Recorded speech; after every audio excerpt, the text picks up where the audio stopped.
Good morning, YouTube.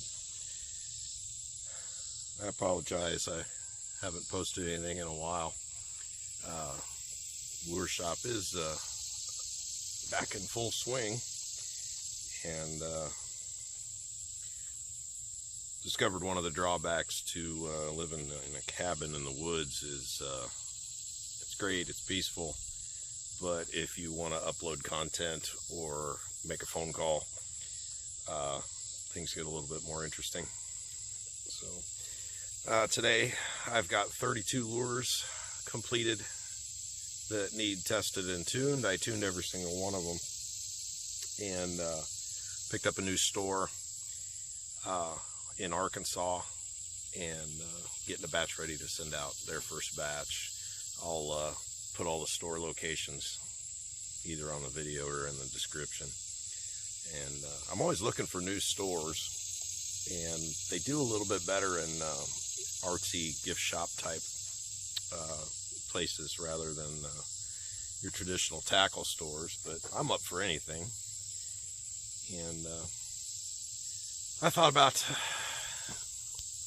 getting the GoPro and the drone out and making a real video today, but we're in a race against this heat dome before it kills us all, and so trying to get these lures tested before it gets too hot out here. I thought I might go over a little bit with what I do on tuning. For those of you who don't know how to tune a crankbait, my crankbait's tuned just like any other crankbait. It's pretty straightforward. There are a couple of tricks my fellow lure makers might know or might be interested in, and I'll talk a little bit about that. My newest edition of the lure, I've went over to a polycarbonate lip versus my circuit board lip, and things have been going really well with that. It does make tuning a little bit more of a challenge, but every lure I've ever made, of the many thousands, they've all already been fished. I test and tune every single one of them, and you can see on the rod tip I get a really good action out of them. I make sure they swim straight, make sure their action's good. I'll try to get you some video of the lure here in a minute in the water, but I make sure everyone tracks as true as I can get it. And sometimes I get lucky, and out of the box they go straight like this one is.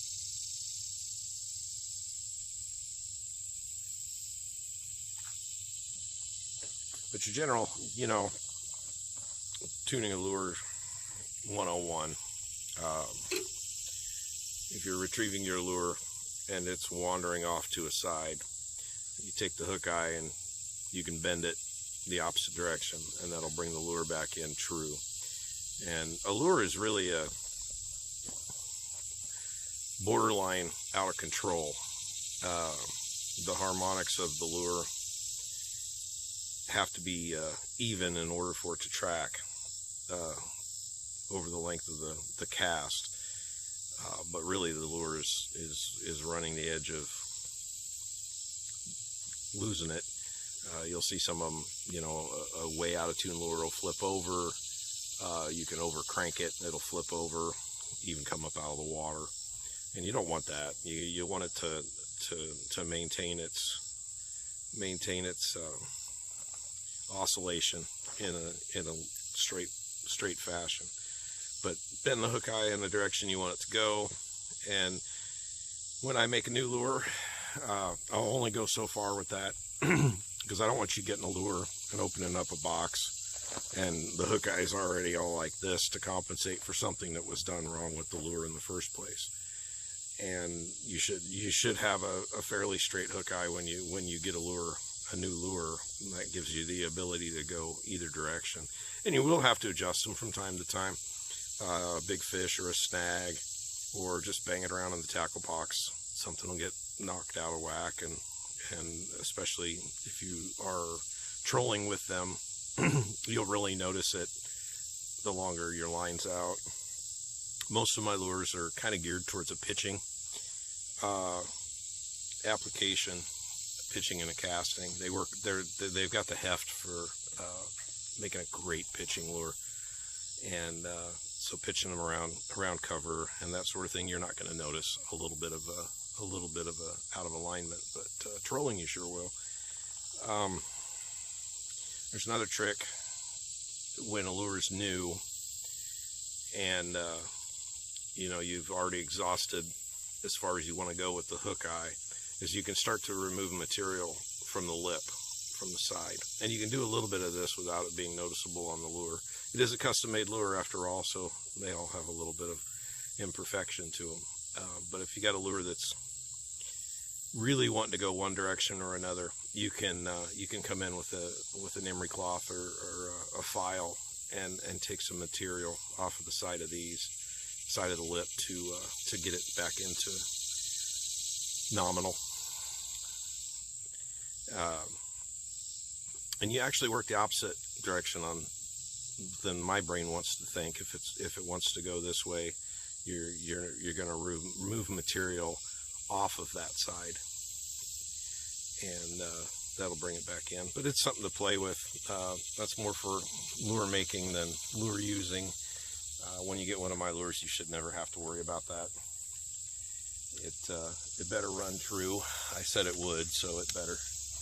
And if it doesn't, or you ever have any problems with one of my lures, please reach out to me.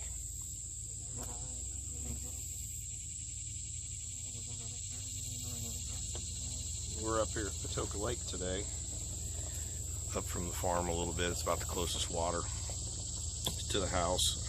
My creek is pretty dry, so I can't test lures in my yard, unfortunately. But I got 32 of these to go, so let's get to work.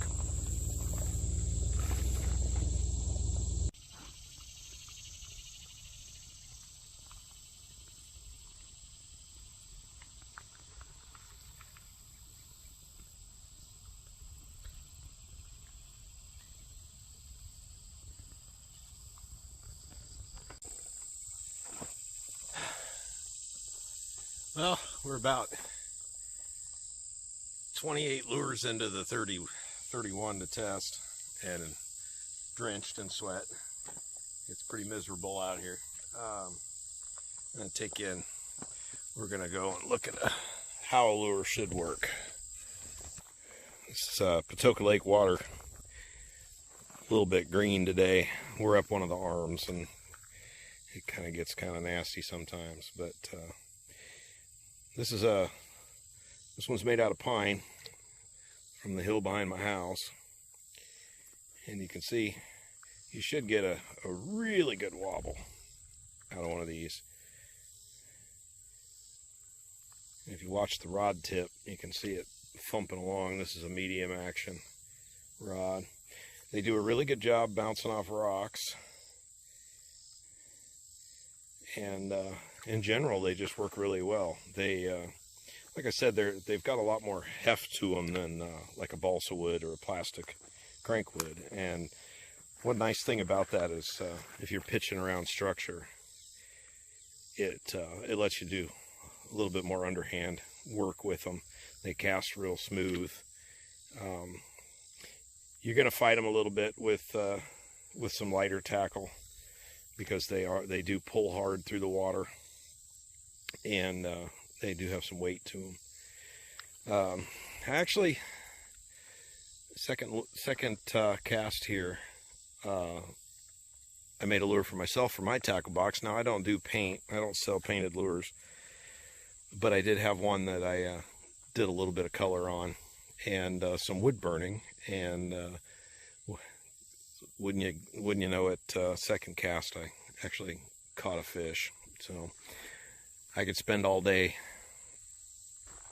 prepping for a big fishing trip to showcase a lure and not catch a darn thing, but I come out here just to test and tune, and I catch a bass. So anyway, that's all I've got for today. I hope to have some more YouTube content in the future. I'm just going to have to kind of adjust to the technological situation. If Elon Musk is watching, I could sure use that Starlink at my house in the holler. So Anyway, thanks a lot, and we'll catch you next time.